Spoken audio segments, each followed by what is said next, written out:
Sebelum kita mulai videonya, jangan lupa tekan tombol subscribe dan like ya. Semoga yang sudah mendukung channel ini selalu diberi rezeki berlimpah, kesehatan, dan kebahagiaan. Yuk, kita mulai videonya. Pagi itu, matahari menyinari halaman rumah mewah bergaya kolonial milik keluarga Randy. Di depan pagar, sebuah mobil hitam sederhana berhenti. Dari dalamnya keluar seorang wanita muda dengan wajah teduh dan langkah ragu. Ia mengenakan blus krem sederhana dan celana bahan hitam, pakaian yang sangat kontras dengan megahnya rumah di hadapannya. Wanita itu adalah Salsa, istri dari Randy, pria yang baru saja menikahinya 2 bulan lalu. Hari ini adalah hari pertamanya tinggal di rumah mertua setelah sebelumnya tinggal sementara di apartemen kecil yang mereka sewa berdua. Randy menyarankan agar mereka pindah, katanya untuk lebih menghemat biaya dan sekaligus mendekatkan diri pada orang tuanya. Salsa setuju, meski dalam hati ada rasa tak nyaman. Ia tahu, sebagai orang biasa dari keluarga sederhana, ia akan hidup berdampingan dengan keluarga yang menjunjung tinggi gengsi dan penampilan. Selamat datang, Salsa, ucap Bu Meta, mertua Salsa, dengan senyum tipis. Meski mulutnya melengkung ke atas, mata wanita paruh baya itu menyapu tubuh Salsa dari atas ke bawah seperti menilai barang di etalase toko. Terima kasih, Bu, jawab Salsa lembut, menundukkan kepala sopan. Ia menjinjing koper kecil miliknya sendiri, tak ingin merepotkan. Aduh, kenapa nggak kamu suruh Randy bawa koper itu? Kalau tahu kamu nggak bisa bawa barang banyak, lain kali jangan bawa barang banyak, ya. Rumah ini sudah penuh. Bu Meta terkekeh sambil berbalik. Di belakangnya, berdiri Tari, adik ipar Salsa, mengenakan dres ketat dan wajah yang tak bisa menyembunyikan ketidaksukaan. Masuk saja, Mbak Salsa. Tapi, sepatu harus dilepas dulu ya. Karpet kami mahal, ujar Tari, setengah menyindir. Salsa hanya tersenyum dan mengikuti mereka masuk ke dalam rumah. Di dalam, rumah itu megah dan dingin. Bukan karena suhu udara, melainkan karena suasana yang kaku. Pak Dirga, ayah mertua Salsa, hanya menyambut dengan anggukan singkat dari ruang tamu sebelum kembali membaca koran. Randy datang belakangan, membawa beberapa kardus kecil. "Ma, Salsa sudah datang?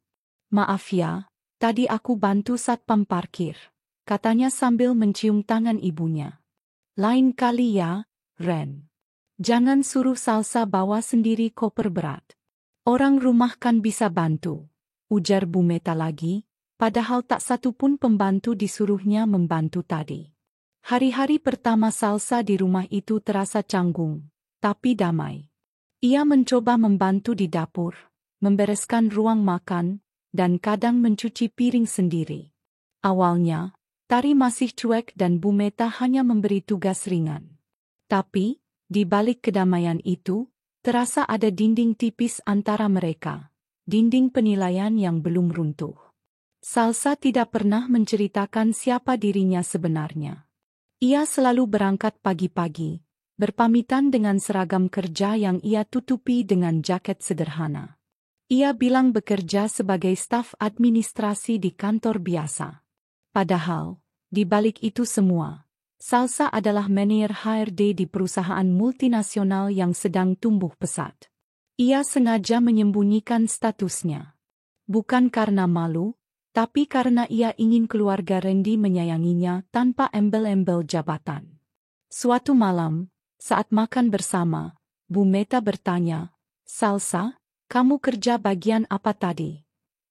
"Oh, staf HRD, Bu," jawab Salsa tenang. "HRD ya? Ya lumayan, walau staf ya. Yang penting kerja. Nggak nyusahin Randy," timpal Tari dengan tawa kecil. Randy ikut tersenyum, tidak menyadari nada sinis dari adiknya. Salsa tak marah. Ia hanya mengangguk. Di dalam hatinya, ia tahu waktu akan berbicara.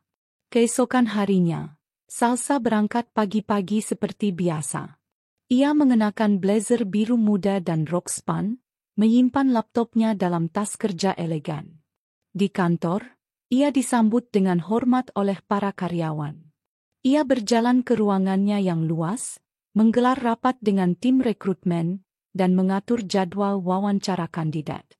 Bahkan CEO perusahaan, Vino, sering memuji Salsa sebagai salah satu aset terbaik perusahaan karena ketenangannya dan ketegasannya yang berwibawa. Namun, di rumah, tak ada yang tahu semua itu. Mereka mengira ia hanya pegawai biasa. Bahkan saat ia membawa pulang oleh-oleh kue dari kantor, Bu Meta berkata, "Ah, ini oleh-oleh dari kantor ya? Enak juga kerja di tempat kecil, tapi dapat kue gratis." Salsa hanya tersenyum. Ia tidak akan membantah. Ia percaya, kebenaran akan muncul pada waktunya. Malam itu, saat Salsa selesai mencuci piring, ia mendengar Tari dan Bu Meta berbicara di ruang tengah. "Kamu lihat gaya Salsa tadi? Pakai tas kerja murahan gitu. Udah gitu, bajunya kayak dari toko diskon," kata Tari, tertawa. "Makanya, emang gak ngerti kenapa Randy milih dia. Ya memang sih, dia nurut. Tapi coba deh bayangin kalau Randy nikah sama yang dari keluarga Pak Damar itu. Mereka udah punya rumah di Alam Sutera," sahut Bu Meta. Salsa tak berkata apa-apa. Ia berdiri diam di balik dinding dapur, menunduk, lalu menghela napas panjang. Tangannya mengepal, tapi wajahnya tetap tenang. Esoknya, di kantor, Salsa duduk di ruangannya bersama Vino yang sedang membahas laporan tahunan. Vino melirik ke arah Salsa dan berkata, "Sal, kamu kok makin kelihatan capek ya? Semua baik-baik aja di rumah?" Salsa tersenyum tipis. "Baik, Pak. Saya cuma masih menyesuaikan diri di rumah mertua. Tapi kerjaan tetap prioritas, Pak." Vino mengangguk dan menepuk meja. "Kalau ada apa-apa, kamu bicara ya. Kamu aset di sini. Saya nggak mau kamu drop karena urusan rumah tangga." Ucapan itu membuat mata Salsa berkaca-kaca. Ia tidak menangis, tapi merasa dihargai. Di rumah, ia diremehkan. Di kantor, ia dihormati. Dan saat itu, ia sadar, ia tak perlu membuktikan apa-apa. Cukup menjadi dirinya sendiri dan bekerja dengan baik. Malamnya, saat Salsa pulang, ia membawa tas kerja yang baru dikirim dari luar negeri. Hadiah dari perusahaan untuk penghargaan atas kinerjanya. Tapi sebelum masuk ke rumah, ia menggantinya dengan tas biasa yang selalu ia simpan di mobil. Salsa menatap rumah itu lama. Dalam hati ia berdoa, "Tuhan, aku ikhlas. Tapi jika suatu hari Engkau ingin tunjukkan siapa aku sebenarnya, biarlah itu menjadi pelajaran bagi mereka, bukan untuk menyakiti." Dan malam itu, angin berhembus pelan membawa ketenangan yang aneh. Seolah alam pun tahu bahwa di rumah megah itu sedang tumbuh benih kebijaksanaan, benih dari seorang wanita sederhana bernama Salsa yang akan mengubah segalanya, bukan dengan teriakan, tapi dengan pencapaian. Hari-hari berlalu dalam rutinitas yang seolah damai namun menyimpan bara. Salsa semakin mengenal pola hidup keluarganya. Setiap pagi, ia bangun lebih awal dari siapapun di rumah. Ia menyiapkan sarapan, menyeduh teh hangat untuk Pak Dirga, dan membersihkan meja makan sebelum berangkat kerja. Tak pernah ada ucapan terima kasih dari Bu Meta atau Tari. Mereka menganggap itu tugas menantu, bukanlah sesuatu yang layak diapresiasi. Sementara itu, Randy, suami Salsa, masih sibuk dengan lamaran kerja yang belum berbuah hasil. Sudah berbulan-bulan sejak mereka menikah, namun ia belum mendapatkan pekerjaan tetap. Kadang ia keluar rumah untuk menghadiri wawancara, tapi lebih sering menghabiskan waktu di depan laptop, bermain game atau berselancar di media sosial. Yang mengherankan, alih-alih merasa khawatir, Bu Meta justru memuji anak laki-lakinya itu setiap waktu. "Randy itu pintar, lulusan luar negeri. Dia cuma belum dapat tempat yang sesuai dengan kapasitasnya. Perusahaan di sini aja yang belum mampu menghargai kualitas, ujar Bu Meta suatu sore ketika Salsa pulang kerja dan meletakkan tas kerjanya di kursi. Salsa hanya tersenyum, lalu masuk ke dapur untuk membantu Mbok Sri menyiapkan makan malam. Namun, di dalam hati, ia merasa getir. Ia tahu betul bagaimana proses rekrutmen bekerja. Beberapa perusahaan tempat Randy melamar bahkan adalah mitra bisnis kantornya. Ia pernah diam-diam membaca salah satu CV yang masuk atas nama Randy. Kekurangan pengalaman praktis dan kemampuan kepemimpinan menjadi catatan har. Tapi Salsa tak pernah membahasnya. Malam itu, saat makan bersama, Randy bertanya santai, "Kamu kerjaan gimana hari ini, sayang?" "Baik. Lancar. Hari ini aku bantu interview 2 kandidat baru," jawab Salsa tenang. Wah, Salsa udah biasa interview ya. Padahal posisinya kan cuma staff, kata Tari sambil memutar mata, menyendok sup ke piringnya. Kalau aku sih nggak sanggup kerja kantoran gitu. Mending di salon, banyak ketemu artis. Salonmu makin rame, Tari? Tanya Pak Dirga. Untuk pertama kalinya membuka suara. Lah iya dong, Pak. Minggu lalu aja Mbak Citra Kirana booking hair spa di tempatku. Temen-temennya juga pada ikut. Makanya, beda banget ya sama Salsa yang kerja kantoran. Ketemu kertas mulu, sahut Tari bangga. Bu Meta menimpali. Iya, Salsa ini hebat juga ya, kerjanya diam-diam. Tapi bisa bantu uang belanja. Tapi MA yakin itu sih tabungan Randy waktu kuliah di Australia ya, Ren? Randy hanya tertawa kecil. Mungkin, katanya sambil memandangi nasi di piringnya.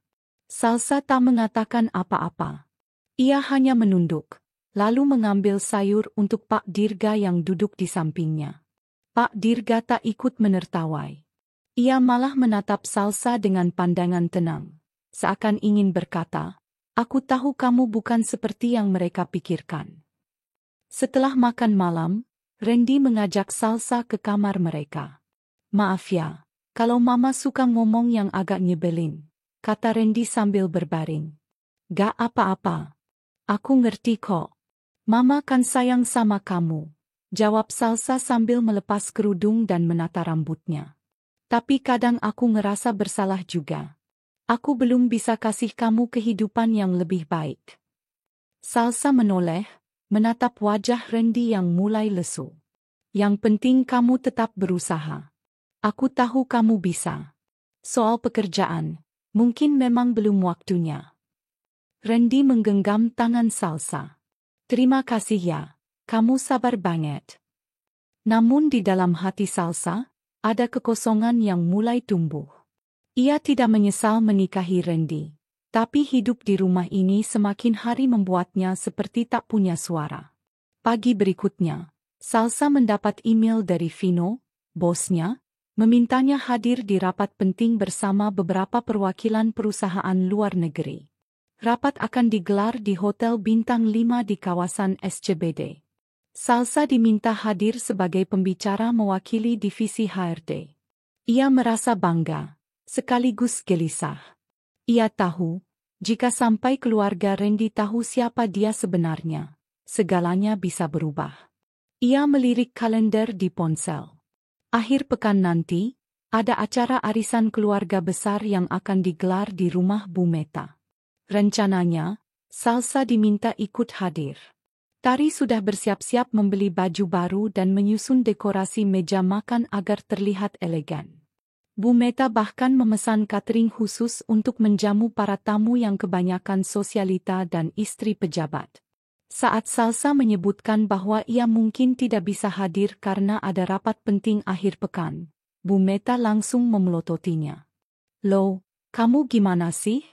Arisan ini kan penting. Semua orang penting bakal hadir. Ini bukan soal kamu aja, tapi soal keluarga kita. Kamu menantu di sini, harus ikut bangun citra." "Saya ngerti, Bu. Tapi acara kantor juga nggak bisa ditinggalin begitu aja." Saya sudah dijadwalkan, ujar Salsa pelan. Yah, paling juga rapat di kantor kecil itu. Kamu tuh udah untung kerja. Udah gitu masih nggak bisa jaga nama baik keluarga? Sindir Tari. Salsa tak membalas. Ia hanya mengangguk dan masuk ke kamarnya. Di dalam, ia membuka laptop dan menatap email undangan dari panitia konferensi HR se-Asia Tenggara. Namanya tercantum sebagai salah satu pembicara utama bersama CEO dari perusahaan Jepang dan Singapura. Ia menatap nama-nama itu, lalu menghela napas.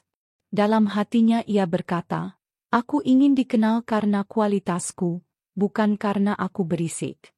Tapi kenapa makin aku diam, makin aku diinjak? Hari berganti. Salsa tetap bangun pagi, tetap memasak, tetap membantu urusan rumah, dan tetap berpakaian sederhana untuk menutupi siapa dirinya.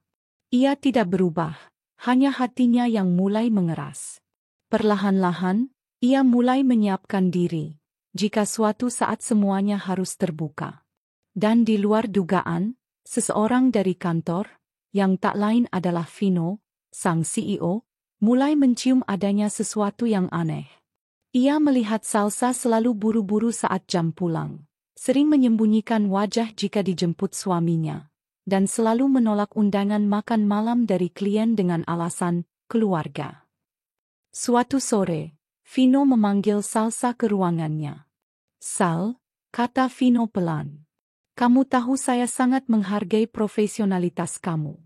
Tapi saya lihat akhir-akhir ini kamu seperti menyembunyikan sesuatu."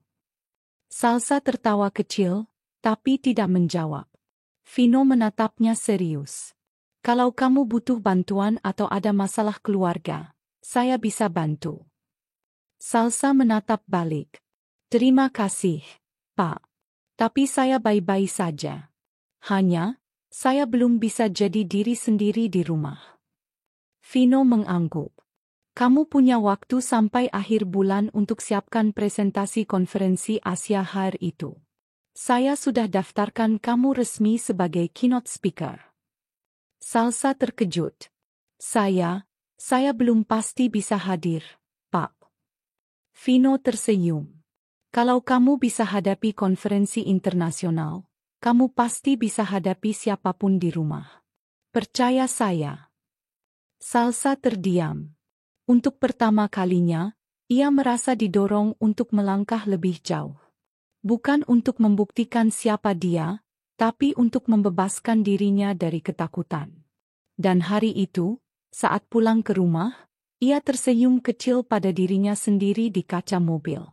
Dalam hatinya, ia berbisik, "Hari ini aku masih diam. Tapi bukan berarti aku akan selamanya diam." Pagi itu suasana rumah masih sunyi. Matahari baru saja muncul dari balik gedung-gedung tinggi di kejauhan. Di dapur, terdengar bunyi sendok beradu dengan piring. Suara khas Salsa yang tengah memanaskan sisa nasi semalam dan menggoreng telur dadar untuk sarapan. Ia melirik jam dinding, jam 5:30. Seperti biasa, dialah orang pertama yang bangun di rumah itu. Sesaat kemudian, Bu Meta muncul dengan daster satin warna pastel dan rambut yang masih tergulung di rol. Ia duduk di meja makan dengan wajah setengah mengantuk. "Loh, kok masaknya itu-itu aja, Sal? Nasi goreng sama telur mulu. Mbok ya sesekali bikin omelet keju kayak yang ada di hotel." "Mama bosen," ucapnya dengan nada malas. Salsa menoleh sambil tersenyum. "Maaf, Bu. Tadi saya lihat kulkas belum belanja. Tapi nanti sore saya mampir supermarket. Saya beli bahan yang lebih lengkap." "Oh, iya, ngomong-ngomong, kemarin Mama cek isi dompet. Kok tinggal 200.000? Uang belanja kemarin habis buat apa ya?" Bu Meta menatap Salsa tajam.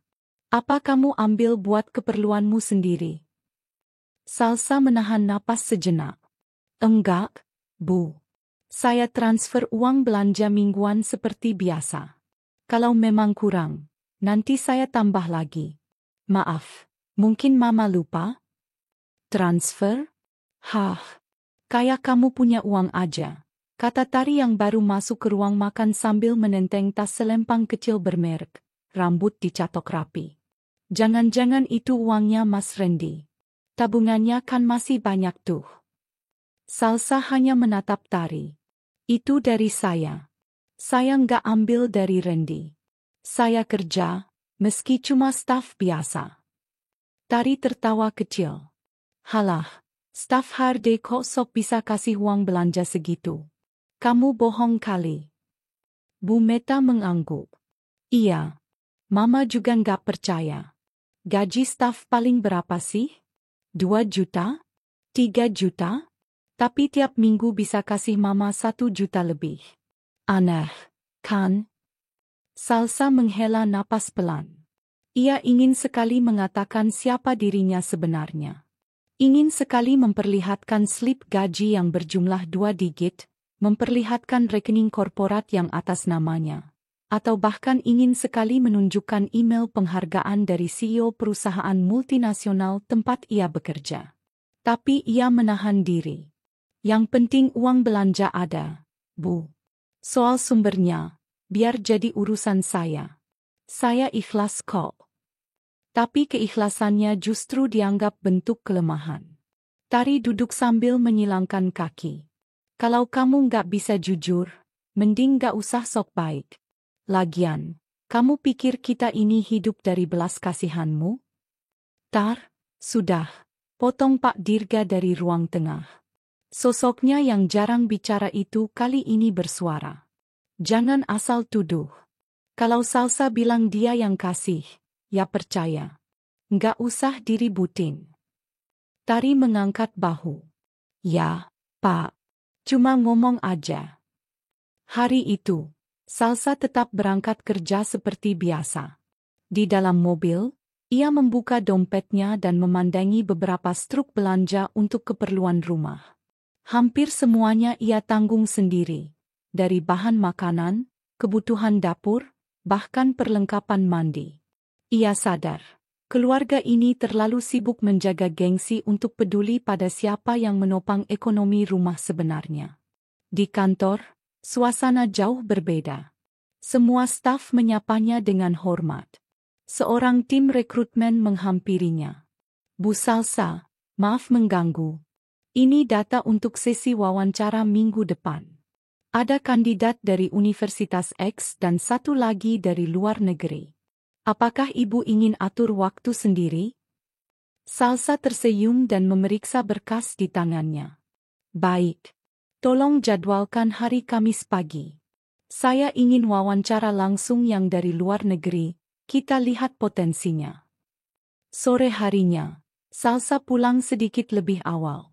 Ia mampir ke supermarket dan membeli bahan makanan segar, daging, keju, rempah, dan beberapa snack impor yang disukai Bu Meta. Di kasir, total belanjaan mencapai angka nyaris 2 juta. Tapi ia membayar tanpa banyak pikir. Baginya, ini bagian dari tanggung jawab sebagai menantu. Ia tidak mau mempermalukan suaminya hanya karena keluarga mereka tak pernah peduli siapa yang menanggung.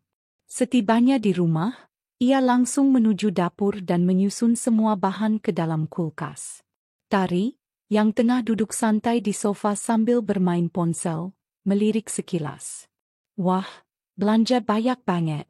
Dapat bonus ya dari kantormu yang kecil itu, katanya menyeringai. Salsa hanya menjawab, saya mau bikin menu spesial besok. Omelet keju kayak permintaan mama. Bu Meta masuk dari arah kamar. Melihat isi kulkas yang penuh, matanya berbinar. Wah, ini baru belanjaan. Ada keju Belgia, daging wagyu, ini mahal semua, Sal. Iya, Bu. Biar Mama bisa bikin menu yang lebih bervariasi. Bagus. Tapi ingat ya, jangan kebiasaan belanja mahal. Nanti kalau kamu nggak bisa kerja lagi, kita nggak mau ikut-ikutan tanggung. Salsa terdiam sejenak. Ia merasa tersentuh bukan karena pujian atau sindiran, tapi karena dirinya telah terlalu sering membiarkan orang lain menginjak harga dirinya. Selama ini ia mengalah demi menjaga keharmonisan. Tapi makin ia diam, makin orang-orang menganggapnya remeh. Malam itu, Salsa menulis catatan di buku kecil miliknya. Di halaman pertama, ia menuliskan, "Hari ini aku difitnah mengambil uang belanja dari tabungan suamiku. Tapi Tuhan tahu siapa yang memberi dan siapa yang hanya bicara. Aku akan tetap sabar, tapi aku juga akan mulai mencatat semua." Keesokan harinya, saat sarapan, Bu Meta dengan bangga menyuguhkan omelet keju untuk semua penghuni rumah. Para tamu arisan keluarga besar juga sudah berdatangan. Bu Meta memuji-muji kualitas masakan itu di depan para sosialita. "Ini keju langsung dari Belgia. Menantu saya yang bawain. Dia kerja, walau kecil, tapi cukup bantu-bantu rumah." Salsa hanya menunduk, duduk di sudut meja, tersenyum seperti biasa. Tapi salah satu tamu, seorang ibu pejabat yang juga rekan bisnis perusahaan tempat Salsa bekerja, menatap Salsa dengan heran. Mbak Salsa? Ini Salsa ya? Mana harde di PT Fekek?" Seketika, semua kepala menoleh. Bu Meta bahkan nyaris menjatuhkan gelas tehnya. Salsa menoleh pelan dan menjawab dengan tenang. "Iya, Bu. Saya kerja di sana." "Loh, saya pernah lihat Ibu jadi pembicara waktu launching produk perusahaan kami. Ibu sangat cerdas dan penuh karisma. Luar biasa. Saya nggak sangka menantu Bu Meta orang sehebat itu." Semua wajah di ruang makan berubah. Tari ternganga. Bu Meta memaksakan senyum. "Loh, beneran? Saya kira Salsa cuma staf biasa," katanya pelan. Salsa tersenyum kecil. "Saya memang tidak pernah cerita, Bu. Saya lebih nyaman dianggap sederhana." Bu Meta terdiam. Tari hanya bisa menunduk, dan para tamu mulai membicarakan Salsa, memuji-muji, bertanya tentang perusahaan, dan bahkan meminta kartu namanya. Dan untuk pertama kalinya sejak tinggal di rumah itu, Salsa tidak merasa sendirian. Ia tak perlu marah. Ia tak perlu membalas. Hari ini, kebenaran membuka sedikit wajahnya, dan itu cukup untuk membuat orang-orang yang meremehkannya mulai meraba-raba siapa sesungguhnya wanita bernama Salsa. Siang itu, mentari bersinar terang ketika Bu Meta memanggil Salsa ke ruang tamu dengan nada perintah. "Sal, kamu ikut Ibu ke arisan, ya. Tapi jangan macam-macam. Ibu cuma butuh kamu bantu bawain tas belanja. Jangan banyak omong," katanya sambil membenarkan bros besar di bahunya yang berkilau mencolok. Salsa, yang sedang menyelesaikan laporan penting dari kantornya, hanya bisa menatap layar laptop sejenak sebelum akhirnya menutupnya pelan. "Baik, Bu," jawabnya lirih, mencoba mengesampingkan rasa tidak nyaman yang mulai menyusup. Di mobil, Bu Meta sibuk mengomel tentang betapa berkelasnya acara arisan kali ini. Ibu-ibu komplek Emerald semua datang. Yang punya toko emas, yang punya restoran, dan yang kemarin baru pulang dari Eropa. "Kamu harus tahu diri. Jangan bikin malu," ujarnya tanpa memandang Salsa. Sesampainya di rumah mewah tempat arisan digelar, Salsa berjalan di belakang Bu Meta sambil menenteng 2 tas belanja berisi kue kering dan keripik titipan ibu-ibu arisan. Setiap langkahnya terasa berat, bukan karena beban di tangannya, melainkan karena tatapan para ibu-ibu yang melihatnya dari ujung kepala hingga kaki. Bu Meta," sapa salah satu ibu, wanita bergaun biru muda dengan perhiasan mencolok di leher dan tangannya. "Siapa nih yang ikut? Pembantu baru?" Bu Meta langsung tertawa kecil. "Halah, bukan. Ini Salsa, menantu saya.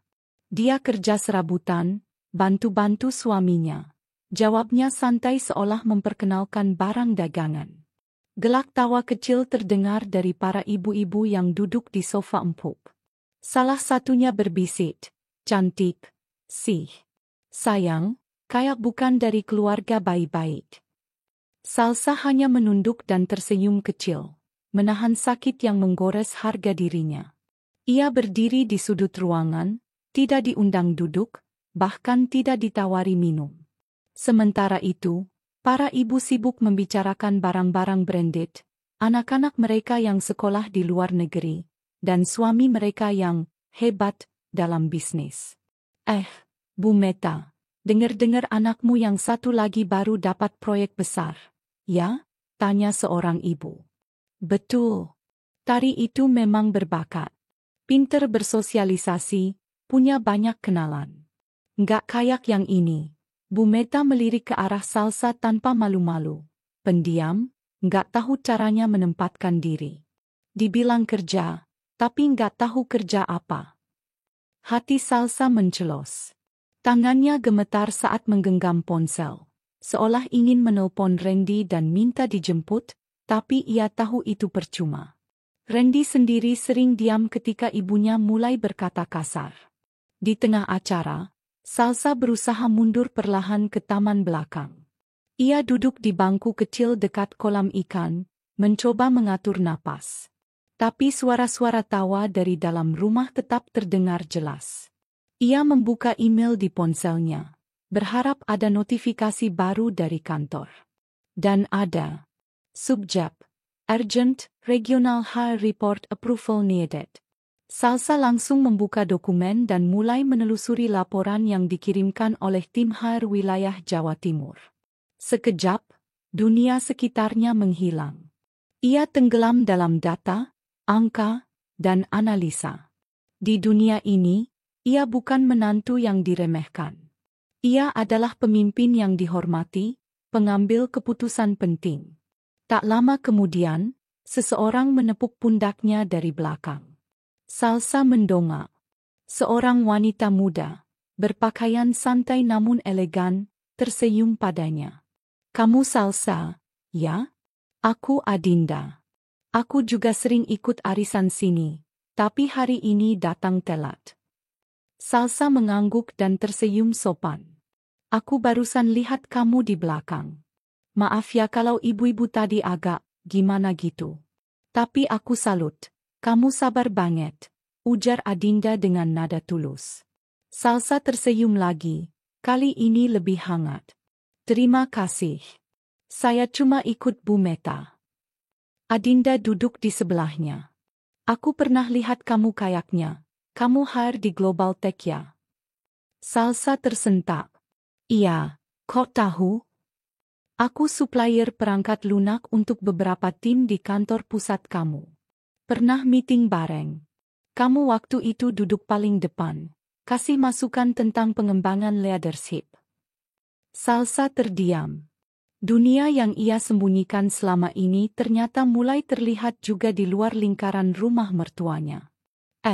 Kalau kamu butuh teman ngobrol, aku sering di coffee shop seberang Mall Emerald.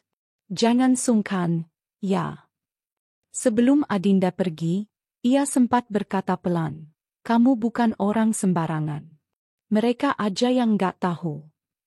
Setelah arisan selesai, Bu Meta menyuruh Salsa kembali mengangkat sisa tas dan kue. Tak ada satupun ibu yang berpamitan padanya. Tapi Salsa berjalan lebih tegak kali ini. Ia pulang bukan hanya membawa beban di tangan, tapi juga keyakinan dalam hati bahwa ia sedang menuju sesuatu yang besar. Di mobil, Bu Meta masih saja mencela. Besok kamu jangan ikut lagi. Ibu malu, kamu malah duduk di luar, kayak orang yang gak ngerti etika. Kalau ibu gak butuh bantuan angkut barang, ibu gak akan ngajak. Salsa menatap jendela, mengabaikan kata-kata itu. Di pikirannya, wajah Adinda dan kalimatnya kembali terngiang. Kamu bukan orang sembarangan. Mereka aja yang gak tahu. Sesampainya di rumah, Salsa langsung naik ke kamar, membuka laptop dan melanjutkan pekerjaannya. Ia tak peduli walau suara tawa tari dan Bu Meta masih terdengar dari ruang keluarga. Ia tenggelam dalam dunia yang membuatnya merasa hidup. Dunia di mana kerja keras dan integritas diakui lebih dari sekadar status keluarga. Malam itu, Vino, atasannya, mengirim pesan singkat. Sal, thanks ya buat laporan sore ini. Cepat dan detail. By the way, Nanti minggu depan kamu saya delegasikan hadir mewakili saya ke undangan seminar HAR Asia di Singapura. Kamu yang paling cocok. Salsa terpaku. Seminar internasional. Kesempatan emas. Tapi ia belum siap tampil di publik, terlebih jika ada keluarga yang mengetahuinya. Ia butuh waktu. Salsa pun menjawab, "Terima kasih atas kepercayaannya, Pak. Bolehkah saya mempertimbangkan dulu? Ada beberapa hal pribadi yang perlu saya pikirkan." Vino membalas dengan cepat, "Of course. But Sal, you deserve to be seen. Don't hide your light." Salsa memandangi layar ponselnya lama.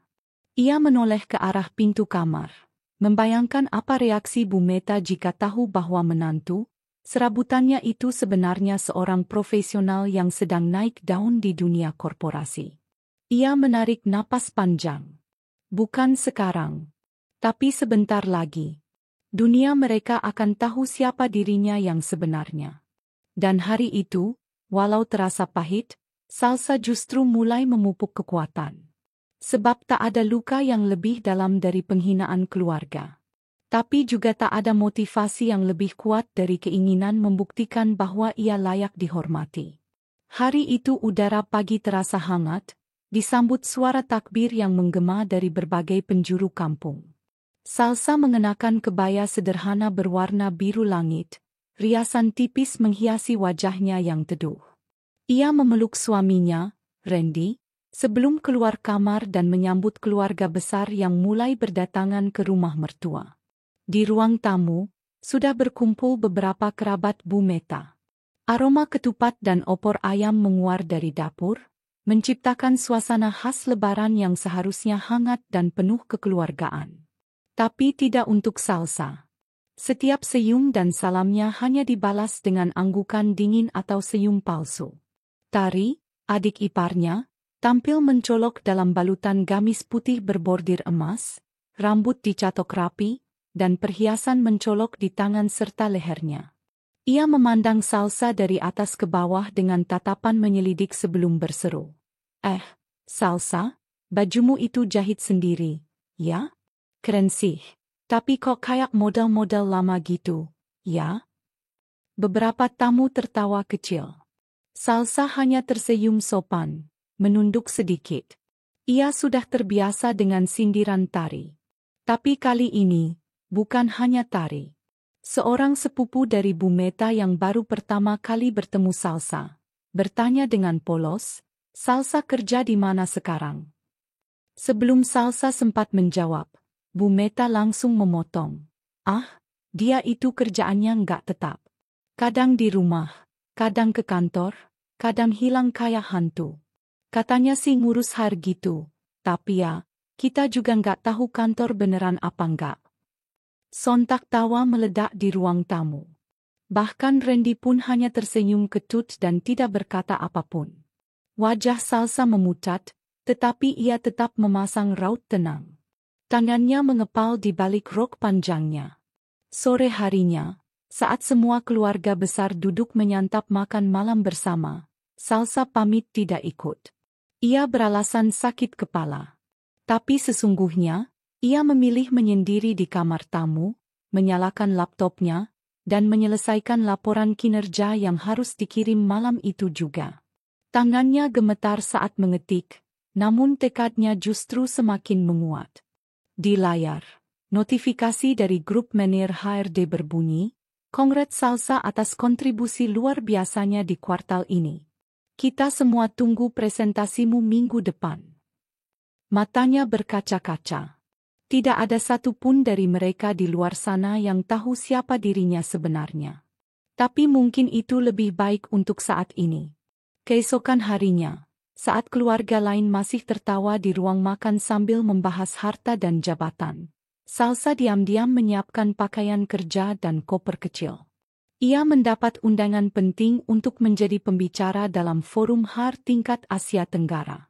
Tapi ia belum bisa mengatakannya pada siapapun. Saat hendak keluar rumah, Tari memanggil dengan nada sinis. "Loh, kamu kok rapi amat? Mau wawancara kerja ya?" Mau nyoba nasib lagi, gitu? Salsa tersenyum. Iya, mau nyoba nasib. Siapa tahu Tuhan kasih lebih dari sekadar status menantu. Ia melangkah keluar tanpa menoleh, meninggalkan ruang tamu yang mulai sunyi. Sementara di dalam, Bu Meta melirik Tari dan bertanya, "Itu maksudnya apa sih?" Tari hanya mengangkat bahu. "Biarin aja. Mentang-mentang udah bisa ngelamar kerja, gayanya kayak udah CEO aja." Mereka tidak tahu. Sebentar lagi mereka akan tahu.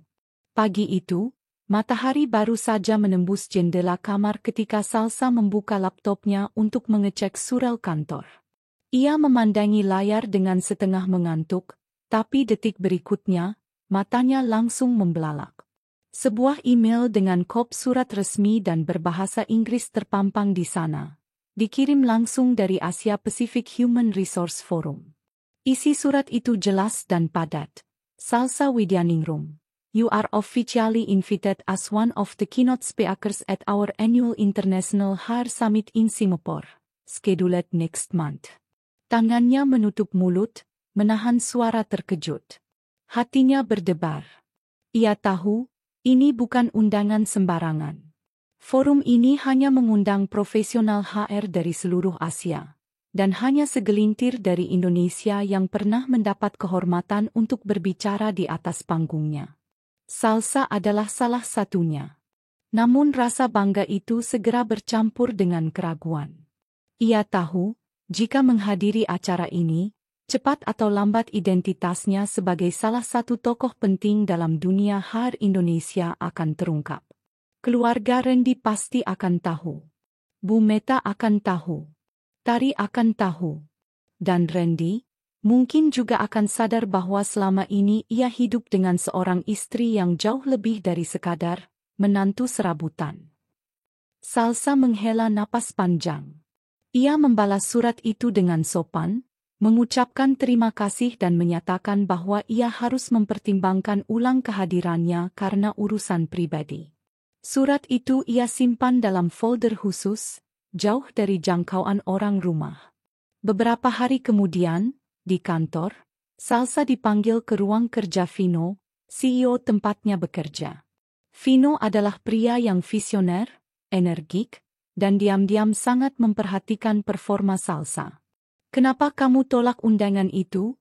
tanya Vino langsung, tanpa basa-basi.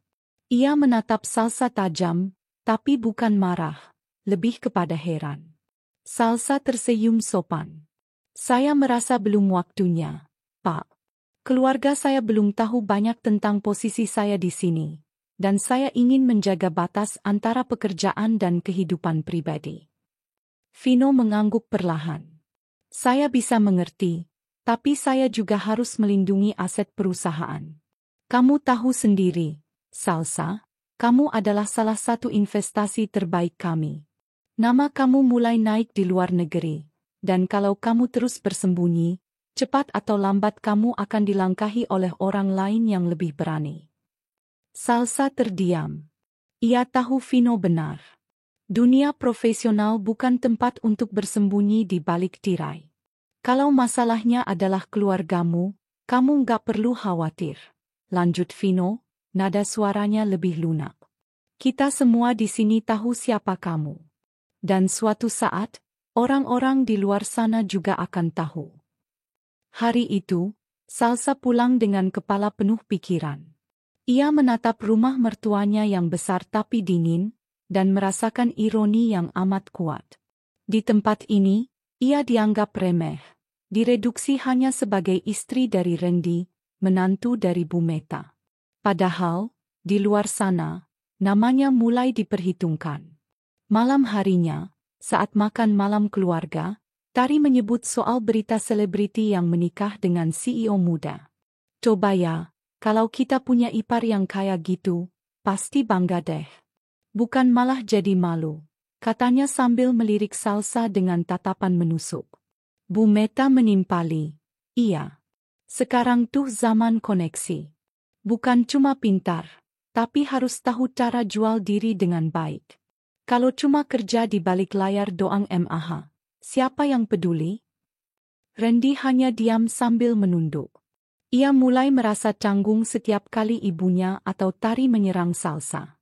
Tapi ia tak punya cukup keberanian untuk membela istrinya secara terbuka. Salsa memandang mereka satu persatu, lalu menunduk kembali ke piringnya. Tapi dalam hatinya, satu keputusan sudah ia buat. Ia akan datang ke forum itu. Tidak untuk membuktikan apapun pada keluarga ini, tapi untuk dirinya sendiri. Bahwa ia pantas. Bahwa ia mampu. Bahwa ia tidak lagi harus menyembunyikan siapa dirinya hanya demi diterima oleh orang-orang yang tak pernah mencoba mengenalnya. Dan bahwa hari pembalasan bukan datang dengan marah-marah atau bentakan, tapi dengan pencapaian yang membuat semua lidah keluh. Beberapa hari setelah menerima undangan resmi sebagai pembicara internasional, Salsa mulai menyiapkan diri. Ia menyesuaikan presentasinya, merapikan materi, dan diam-diam membeli gaun formal baru yang anggun namun tetap profesional. Ia tak berniat membagikan informasi ini kepada siapapun di rumah mertuanya. Tapi rahasia, seperti biasa, jarang bisa disimpan terlalu lama di rumah itu. Suatu sore, saat Salsa pulang dari kantor lebih awal untuk fitting pakaian dengan desainer langganannya, ia tak sengaja menjatuhkan sebuah map yang berisi susunan acara dan tiket pesawat ke Singapura. Tari yang baru keluar dari kamarnya melihat map itu, lalu dengan refleks mengambil dan membacanya. Asia Pacific Human Resource Forum? Pembicara utama? Salsa Widyaningrum. Mata Tari membelalak. Jantungnya berdetak tak karuan. Ia tahu nama forum itu. Bahkan bosnya di kantor pernah bercerita soal betapa prestisiusnya acara tersebut. Dan kini, menantunya Bu Meta, perempuan yang selalu ia hina sebagai istri rumahan dan tukang ngurus cucian, akan tampil di sana? Ketika Salsa kembali dan melihat Tari memegang mapnya, wajahnya langsung berubah tegang. Tapi sebelum sempat mengambilnya kembali, Tari lebih dulu menatapnya sinis. Kamu pikir kamu siapa, Sal? Niat banget ya pura-pura jadi orang biasa di rumah ini padahal di luar kamu mainannya level internasional. Salsa berusaha tenang. Itu urusan kantor. Aku nggak merasa perlu pamer di rumah. Pamer? Tari tertawa sinis. Ini bukan pamer. Ini manipulatif. Kamu sengaja diam biar kami kelihatan jahat, kan? Biar kami kayak orang bodoh yang selama ini ngeremehin kamu? Salsa menghela napas. Aku nggak pernah minta kalian hina aku. Kalian sendiri yang melakukannya. Tari yang tersinggung langsung pergi ke kamar Bu Meta. Tak butuh waktu lama. Suara tinggi ibunya terdengar dari balik pintu. Apa? Salsa ke Singapura jadi pembicara? Sejak kapan? Kok bisa? Dan malam itu, seluruh keluarga tahu. Di ruang makan, suasananya mencekam. Bu Meta duduk dengan tangan bersedekap. Sementara Randy duduk seperti orang bingung, diapit ibunya dan istrinya. Kamu kira, Sal, kata Bu Meta datar, perlu jadi selebriti di luar sana supaya dihormati di rumah ini? Aku tidak pernah mencari penghormatan dari kalian, Bu, jawab Salsa pelan. Aku hanya jalani tugasku. Jalani tugas? Dengan menyembunyikan siapa kamu sebenarnya? Kalau kamu orang penting di kantor, kenapa harus diam-diam? Tari menimpali, karena dia sengaja. Biar kita merasa bersalah. Dasar licik. Salsa akhirnya berdiri. Aku nggak akan minta maaf karena sukses dalam bidangku. Dan aku nggak akan merasa bersalah karena kalian salah menilai. Untuk pertama kalinya, suaranya terdengar lebih keras.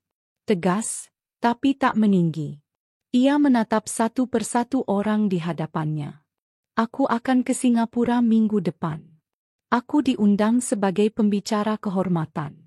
Dan aku bangga karena kerja keras bertahun-tahun akhirnya dihargai. Berarti kamu sengaja sembunyikan ini dari Randy juga?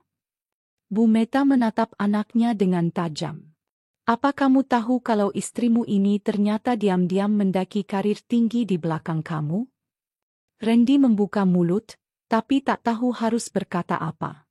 Ia merasa tak berhak marah, karena memang selama ini ia tak pernah peduli soal pekerjaan istrinya. Ia hanya tahu Salsa kerja di HRD dan sering lembur. Tapi ia tak pernah benar-benar bertanya lebih dalam.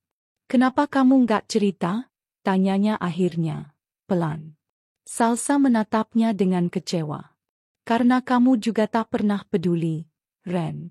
Kamu hanya sibuk membuatku diterima ibumu dan adikmu, bukan mencintaiku sebagai diriku sendiri. Malam itu, Salsa tidur dengan hati berat.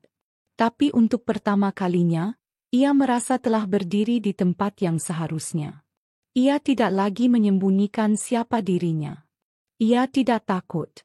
Ia tidak perlu izin siapapun untuk sukses. Dan saat hari keberangkatan tiba, ia berdiri di depan cermin mengenakan blazer hitam dan celana panjang krem, membawa koper kecil dan tas kerja. Ia melangkah keluar rumah tanpa satupun anggota keluarga yang mengantar. Bahkan Randy hanya mengucap, hati-hati, dengan wajah canggung. Tapi itu tidak menghentikannya. Ia berjalan mantap menuju taksi, dan sebelum masuk ke dalam mobil, ia menoleh sekali ke rumah besar itu. Sampai jumpa nanti, ucapnya pelan. Dan semoga kalian siap dengan kejutan selanjutnya. Karena Salsa tahu, ini baru awal. Kejayaan bukan soal membalas dengan kata-kata, tapi dengan langkah nyata yang akan membuat mereka tak bisa berkata apa-apa. Pagi itu terasa seperti hari-hari biasanya di rumah keluarga Randy. Salsa baru saja selesai mencuci piring di dapur saat Bu Meta memanggil dari ruang tamu, menyuruhnya segera menyapu lantai. Tari duduk di sofa sambil menggosok kuku dengan alat manikur. Sesekali melemparkan komentar pedas. Sapuannya kurang bersih, Salsa. Masa lulusan kampus bagus nggak bisa bersih-bersih rumah? Salsa menahan napas. Ia tak membalas, hanya tersenyum lemah lalu kembali bekerja.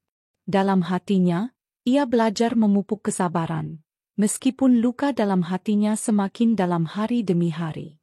Ia tahu, mereka tak akan pernah benar-benar melihat dirinya sebagaimana ia layak dilihat. Ia dianggap tak lebih dari pembantu yang kebetulan menikah dengan anak mereka. Di tempat lain, Vino, CEO perusahaan tempat Salsa bekerja, tengah menyusun rencana kecil. Hari itu adalah ulang tahun Salsa. Sebagai atasannya yang sangat menghargai kerja keras dan dedikasi Salsa selama bertahun-tahun, Vino berniat memberikan kejutan kecil. Ia telah beberapa kali mengatur kejutan semacam ini untuk staf-staf andalannya. Dan hari ini adalah giliran Salsa. Ia membawa sebuah kotak kecil berisi jam tangan edisi terbatas. Hadiah pribadi sebagai apresiasi. Ia tidak memberitahu siapapun, bahkan sekretarisnya. Lewat sistem HRD, ia berhasil mendapatkan alamat rumah Salsa. Dengan mobil pribadinya, Vino menuju rumah itu, membayangkan senyum bahagia Salsa saat menerima hadiah itu. Namun, yang ia temukan di sana adalah pemandangan yang membuatnya terdiam. Dari balik pagar rumah sederhana itu, Vino melihat Salsa sedang jongkok di depan halaman, menyiram tanaman sambil mendengarkan bentakan seorang wanita paruh baya dari dalam rumah. Cepat cuci baju Randy. Jangan hanya main air di situ. Tak lama, seorang wanita muda, Tari, keluar dan melemparkan kain pel ke arah Salsa. Ini juga bersihin, ya. Lantai dapur kotor banget. Masa menantu kerjaannya cuma duduk. Salsa bangkit perlahan dan memungut kain pel itu tanpa kata. Ekspresi wajahnya datar. Tak ada senyum seperti yang biasa Vino lihat di kantor. Aura perempuan kuat dan tenang yang selama ini ia kagumi tampak lenyap, digantikan sosok lemah yang ditekan. Vino menahan napas, menunduk pelan agar tak terlihat dari balik kaca mobil. Ia memarkir mobil agak jauh, lalu duduk diam dalam kabin mobil, mengamati rumah itu beberapa menit. Tak pernah terpikir oleh Vino bahwa Salsa yang selalu tampil rapi, percaya diri, dan menjadi role model pegawai muda. Hidup dalam lingkungan rumah yang begitu menekan. Ia tak membunyikan bel. Ia tak menyerahkan hadiah itu. Ia tak ingin mempermalukan Salsa. Ia hanya membuka laptopnya dan mencatat. Hari itu juga, Vino mulai menyusun rencana. Di malam hari, Salsa kembali ke kamarnya setelah semua pekerjaan rumah selesai. Randy belum pulang. Bu Meta tidur lebih dulu setelah mengomel panjang soal ikan goreng yang terlalu kering. Tari sedang menonton drama Korea sambil mencibir. Coba kamu belajar jadi kayak celek di drama tuh. Pintar, cantik, elegan. Bukan cuma pintar kerja, tapi nol romantis. Salsa hanya mengangguk. Di dalam kamarnya, ia menatap bingkai foto kecil di meja. Foto dirinya saat diwisuda, mengenakan toga, dengan senyum lebar dan bangga. Ia membisikkan dalam hati, sabar, Salsa. Akan ada waktunya. Di tempat lain, Vino membuka presentasi laptopnya. Ia memandangi struktur organisasi, foto-foto dari dokumentasi perusahaan, dan rekam jejak Salsa. Ibu Salsa, gumamnya pelan. Sudah waktunya semua orang tahu siapa kamu sebenarnya. Keesokan harinya, suasana kantor terasa biasa saja. Salsa datang lebih pagi, seperti biasa. Ia mengenakan blus putih dan rok hitam rapi, menyapa resepsionis dan rekan-rekannya dengan senyum ramah. Vino muncul lewat lift eksekutif dan hanya menatap sekilas. Tapi dalam hati ia menyimpan satu keputusan penting. Salsa akan tampil di gala dinner bulan depan sebagai tamu kehormatan. Ia telah melihat sendiri bagaimana Salsa menjalani dua dunia yang berbeda. Di kantor sebagai pemimpin andal, di rumah sebagai perempuan yang terus direndahkan. Dan kini, dunia perlu melihat siapa Salsa yang sebenarnya. Sementara itu di rumah, Bu Meta dan Tari sedang sibuk mempersiapkan bisnis catering mereka untuk mengikuti tender dari sebuah perusahaan besar. Mereka girang bukan main saat mengetahui bahwa perusahaan itu adalah anak perusahaan dari korporasi yang sama dengan tempat Salsa bekerja. Wah, kalau ini dapat, kita bisa makin dikenal, seru Tari sambil mengirimkan proposal via email. Untung kita nggak usah minta bantuan Salsa. Dia kan cuma karyawan biasa. Gak penting, ujar Bu Meta dengan bangga. Mereka tak pernah tahu, di balik layar, Salsalah yang mengatur semua sistem seleksi vendor. Dan ia tahu, waktunya hampir tiba untuk membuat semua yang meremehkannya menelan ludah sendiri. 1 bulan telah berlalu sejak Vino datang ke rumah Salsa. Sejak hari itu, banyak hal mulai berubah secara diam-diam. Salsa, seperti biasa, tetap bekerja dengan tenang dan profesional. Ia tak tahu bahwa Vino telah mempersiapkan panggung besar untuknya. Gala dinner tahunan perusahaan, sebuah acara prestisius yang dihadiri para petinggi dan tokoh bisnis ternama, akan menjadi momentum yang membuka mata semua orang. Undangan telah dikirim ke para tamu VIP, termasuk Salsa. Tapi ia tidak diberitahu secara langsung oleh Vino. Surat undangannya disisipkan dalam map rapat mingguan, dengan sebuah catatan kecil dari sekretaris direksi, dress code, formal. Anda adalah tamu kehormatan. Salsa mengernyit. Ia bahkan sempat bertanya kepada rekan-rekan satu divisinya, namun semua hanya tersenyum penuh arti. Vino telah mengatur semuanya agar tetap menjadi kejutan. Di rumah, Bu Meta dan Tari juga menerima undangan yang sama. Mereka girang bukan main, sebab nama catering mereka tercantum sebagai salah satu vendor makanan kecil yang akan menyajikan hidangan pembuka di gala dinner. Akhirnya, kita bisa unjuk gigi di depan orang-orang penting, seru Tari dengan semangat. Malu-maluin si Salsa tuh nanti. Kalau kita tampil di depan para petinggi, dia pasti cuma berdiri di sudut ruangan sambil bawa-bawa map. Ejek Bu Meta, tertawa puas. Mereka sudah membayangkan akan tampil anggun di hadapan para konglomerat. Sementara Salsa hanya jadi staf kecil yang berdiri menunduk. Hari yang dinanti pun tiba. Gedung ballroom mewah di pusat kota penuh dengan cahaya gemerlap dan tatanan elegan. Para tamu datang dengan mobil berderet. Tari dan Bu Meta muncul dengan kebaya mahal pinjaman dari butik kenalan mereka. Wajah bersolek tebal, dan gaya bicara dibuat-buat. "Kita jangan terlalu dekat sama Salsa kalau ketemu ya," bisik Tari. "Biar kita kelihatan lebih elit." Bu Meta mengangguk, menyapu pandangannya mencari rekan bisnis yang bisa mereka dekati. Tapi langkah mereka terhenti begitu masuk ke dalam ballroom. Salsa berdiri di dekat panggung utama. Bukan dengan map dan clipboard seperti dugaan mereka. Ia mengenakan gaun hitam panjang sederhana namun anggun, rambut disanggul elegan, dan duduk satu meja dengan para direksi, termasuk Vino. Di sisi kirinya duduk seorang pejabat kementerian, di sisi kanannya, CEO dari grup holding perusahaan. Namanya terpampang jelas di meja. Salsa Anindya, Head of Human Capital Development, Asia Region. Tari dan Bu Meta seketika pucat. "Apa itu beneran Salsa?" bisik Tari pelan, nyaris tak terdengar. Bu Meta mengedip-ngedipkan mata, tak percaya dengan apa yang ia lihat. Salsa tersenyum anggun, berbicara tenang dengan orang-orang penting. Sesekali mengangguk dan membalas tawa ringan mereka. Beberapa tamu bahkan terlihat meminta foto bersamanya.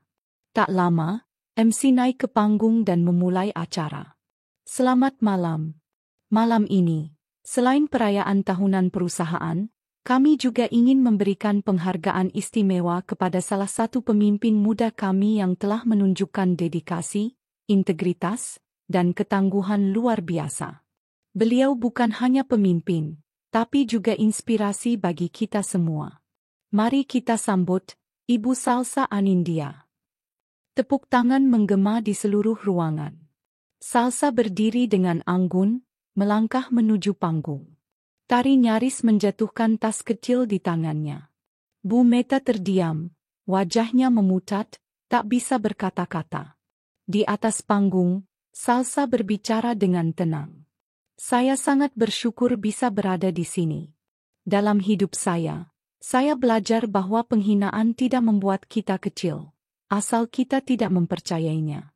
Dan penghargaan ini bukan milik saya sendiri, tapi milik semua orang yang pernah direndahkan namun memilih untuk tetap berdiri tegak." Sorak-sorai memenuhi ruangan. Salsa turun dari panggung dan kembali ke mejanya. Di antara kerumunan, mata Tari dan Bu Meta terus menatapnya, penuh keterkejutan, kemarahan, dan rasa malu. Usai acara, Vino mendekati Salsa dan berkata dengan pelan, "Sudah waktunya dunia tahu siapa kamu sebenarnya. Aku hanya membuka pintunya, kamu yang menembusnya." Salsa tersenyum. "Terima kasih sudah percaya pada saya sejak awal." Malam itu, Salsa pulang lebih lambat. Di mobil, ia menatap ponselnya yang penuh pesan ucapan selamat dari rekan-rekan kantor, para pemilik perusahaan lain, bahkan dari media yang meliput acara tersebut. Sementara itu, di rumah, Bu Meta dan Tari pulang dengan langkah lesu. Mereka tak menyangka, wanita yang mereka hina-hina setiap hari, yang mereka suruh-suruh tanpa rasa hormat, kini dihormati oleh orang-orang besar. Tari menutup pintu kamar dengan keras. Bu Meta duduk di sofa, mendesah panjang. "Selama ini, kita yang buta," gumamnya. "Tapi semua sudah terlambat. Salsa sudah terbang terlalu tinggi untuk bisa mereka jatuhkan." Setelah malam gala yang penuh kejutan itu, suasana di rumah Bu Meta berubah drastis. Bukan karena kekaguman, tapi karena amarah yang meluap-luap. Bu Meta merasa harga dirinya diinjak-injak di depan para tamu penting hanya karena status Salsa yang ternyata jauh lebih tinggi daripada bayangannya selama ini. "Kenapa kamu nggak bilang kalau istrimu itu ternyata orang penting di perusahaan?" bentak Bu Meta ke Randy pagi-pagi buta, sesaat setelah mereka bangun. "Apa kamu sengaja bikin aku malu?" Randy yang masih mengenakan kaos lusuh, mengusap wajahnya yang belum sempat cuci muka. Saya juga baru tahu belakangan." Salsa memang gak pernah cerita tentang urusan kantornya. Alasannya? Alasannya apa? Mau pamer tiba-tiba di depan semua orang? Mau bikin kita kayak orang bodoh yang gak tahu siapa dia sebenarnya? Bisa jadi, dia memang gak pernah merasa dihargai di sini, Ma, ujar Randy pelan. Kata-kata itu nyaris seperti suara hati yang muncul begitu saja. Tamparan keras mendarat di bahu Randy. Jadi kamu sekarang bela-belain Salsa? Perempuan itu lebih penting dari ibumu sendiri? Suara Bu Meta meninggi. Matanya merah menahan amarah. Di kamar sebelah, Tari hanya menguping diam-diam. Tapi malam itu terus menghantuinya.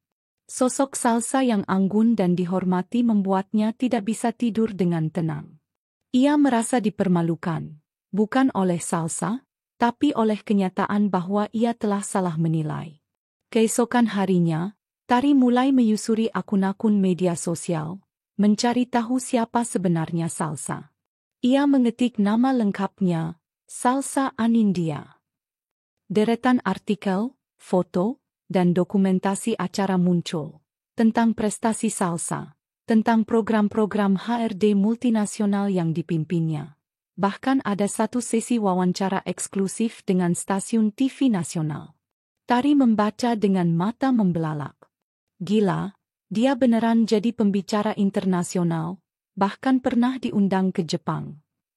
Kecemburuan dan rasa bersalah berbaur jadi satu. Tapi alih-alih merenung, Tari justru mengalihkan emosinya dengan mencoba mencari kelemahan Salsa.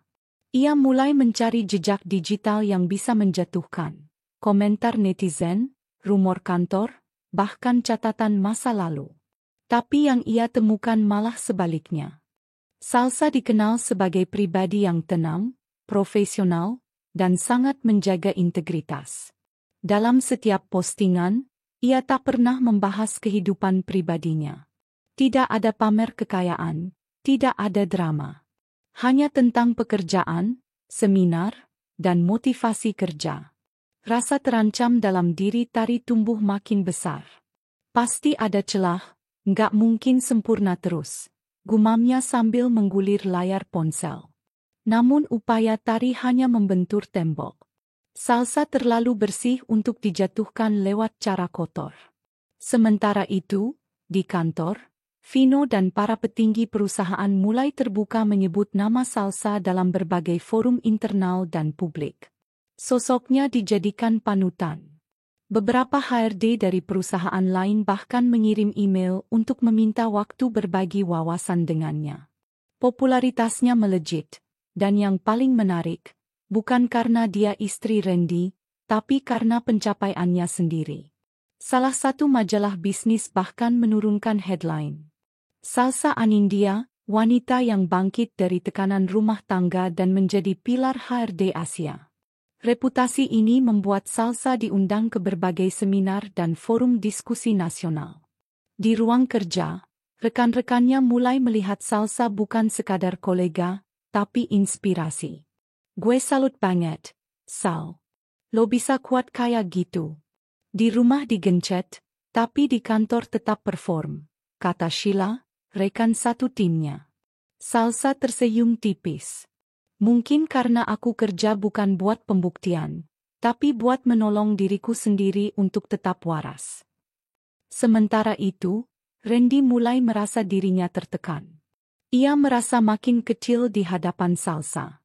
Ketika pulang kerja, ia selalu menemukan ibunya dan Tari membicarakan Salsa dengan nada sinis atau iri. Tapi entah kenapa, Randy tak mampu membela. Ia seperti pria yang kehilangan arah. Suatu malam, Salsa pulang agak larut. Ia baru selesai menjadi panelis dalam acara diskusi HR nasional. Sesampainya di rumah, Bu Meta langsung menyambutnya dengan sindiran. Pulang malam terus. Jangan-jangan nginep sekalian di kantor biar nggak usah pulang ke sini. Salsa tak menjawab. Ia hanya melepas sepatu dan berjalan pelan ke kamar. Randy yang baru selesai mandi ikut masuk ke kamar dan berkata, "Ma makin jadi ya, Sal. Tapi kamu juga, bisa nggak sih nggak pulang larut terus? Aku jadi nggak enak hati. Salsa menatap suaminya. Wajahnya penuh lelah. Rent, aku capek bukan karena kerjaan. Tapi karena pulang ke rumah ini rasanya seperti masuk ke hutan penuh duri. Aku kerja keras buat masa depan kita. Tapi aku terus-terusan disalahkan seolah aku sengaja ninggalin keluarga. Randy diam. Salsa menarik napas dalam. Aku nggak tahu sampai kapan bisa terus kuat tinggal di sini. Tapi satu hal yang pasti, aku nggak akan terus-terusan jadi sasaran kemarahan orang yang nggak pernah mencoba mengerti. Malam itu, mereka tidur saling membelakangi.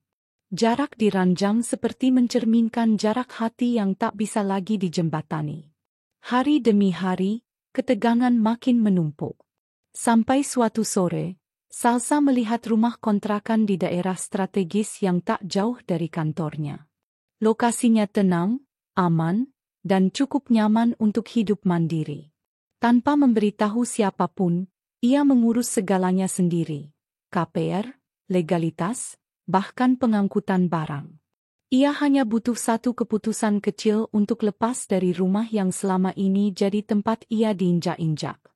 Dan keputusan itu datang seminggu kemudian. Pertengkaran kembali meletus, kali ini lebih besar. Bu Meta melempar gelas ke lantai. Kalau kamu ngerasa lebih tinggi dari kita, silakan angkat kaki dari rumah ini. Salsa berdiri dengan tenang.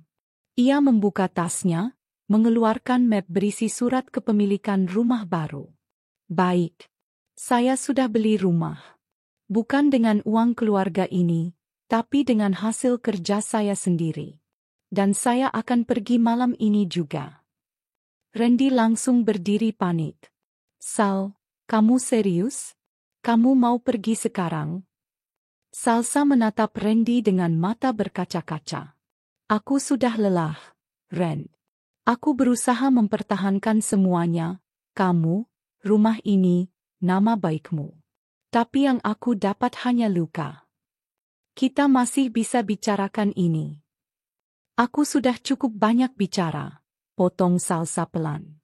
Tapi kamu selalu memilih diam, membiarkan mereka terus menyerangku. Randy terdiam. Kalau kamu mau ikut, aku senang. Tapi kalau kamu tetap memilih tinggal bersama ibumu, aku tidak akan menahan. Ruangan mendadak hening. Semua menatap Randy. Tapi lelaki itu hanya menunduk. Tak ada satupun langkah yang ia ambil untuk mendekati Salsa. Tak ada keputusan, tak ada keberanian. Dan itu sudah cukup menjadi jawaban. Salsa berjalan keluar membawa koper kecilnya. Tanpa tangis, tanpa drama. Ia menutup pintu dengan lembut, seperti melepas beban yang selama ini mengikatnya. Di luar, udara malam terasa lebih ringan dari sebelumnya. Ia naik taksi online yang sudah dipesannya sejak tadi. Dan saat mobil melaju meninggalkan gang sempit itu, Salsa menatap ke depan, ke arah kehidupan baru yang lebih tenang.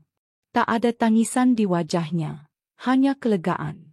Hari-hari di rumah mertua terasa makin menyesakkan bagi Salsa.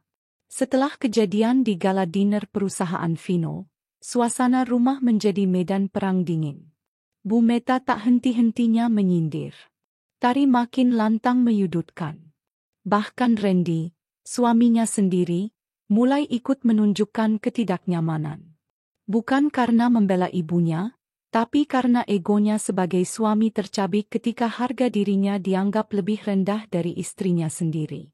Salsa tahu, dia sudah tak lagi punya tempat di rumah itu. Setiap langkahnya seperti menimbulkan decakan tak suka. Setiap suap makannya mengundang tatapan sinis. Bahkan udara di ruang makan terasa menolak kehadirannya. Salsa diam. Bukan karena takut, tapi karena ia telah belajar bahwa berdebat dengan orang yang hanya ingin menang bukanlah kemenangan. Selama seminggu setelah acara gala dinner itu, Salsa tetap bersikap normal.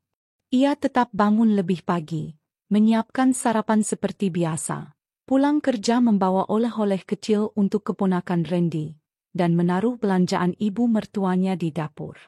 Namun hatinya tak lagi di sana. Ia mulai bergerak diam-diam. Salsa menghubungi seorang agen properti kenalannya, mencari rumah di wilayah tenang, tidak terlalu jauh dari kantor. Dia tak butuh rumah besar, hanya yang cukup untuk dirinya sendiri. Tanpa beban. Tanpa tatapan merendahkan. 2 minggu setelah pencarian itu, Salsa menandatangani surat pembelian rumah kecil 2 lantai dengan halaman mungil. Ia mengatur semuanya sendiri, dari urusan notaris hingga renovasi kecil. Bahkan nama di sertifikat hanya tertulis Salsa Ramadhani, tanpa embel-embel suami atau keluarga. Suatu malam, pertengkaran besar meletus. Tari menuduh Salsa sengaja menyembunyikan gaji dan tidak memberikan kontribusi untuk keluarga besar. Bu Meta menuduh Salsa menjatuhkan reputasi mereka karena dianggap menguasai perusahaan tempatnya bekerja. Kalau kau merasa hebat, kenapa masih tinggal di rumah ini? Hah? Bentak Bu Meta sambil membanting sendok ke meja makan.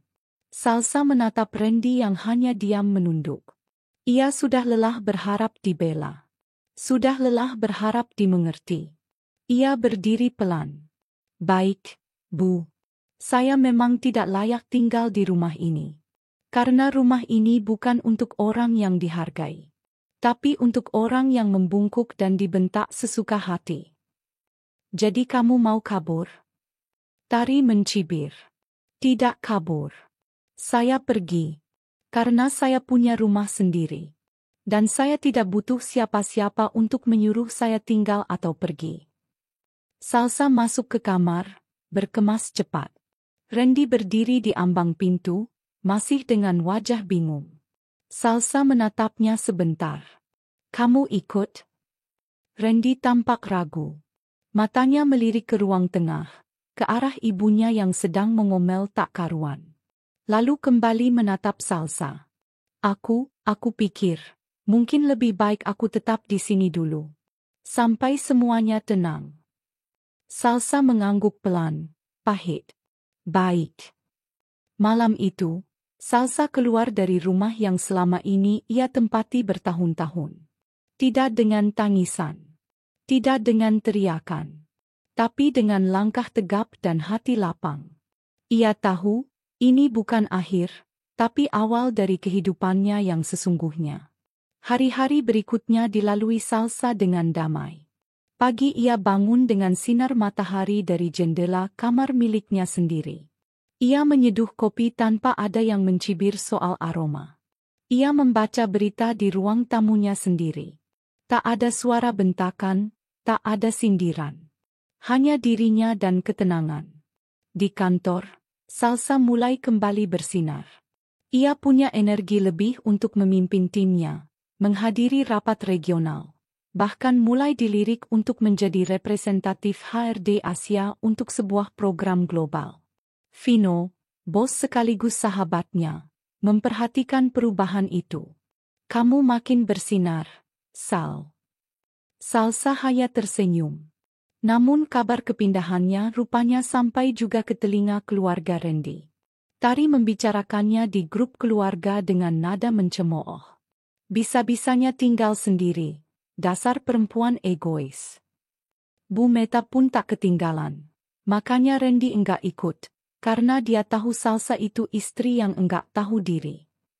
Tapi anehnya, Randy sendiri perlahan mulai merasa sepi. Seminggu tanpa Salsa terasa seperti rumah kehilangan cahaya. Ia terbiasa dengan kehadiran istrinya yang tenang, pekerja keras, dan selalu mendahulukan keluarga, meski terus direndahkan. Ia pernah mencoba menelepon, tapi hanya dijawab oleh suara voicemail.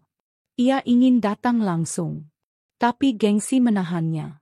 Di sisi lain, Salsa tak menutup pintu, tapi juga tak menoleh ke belakang.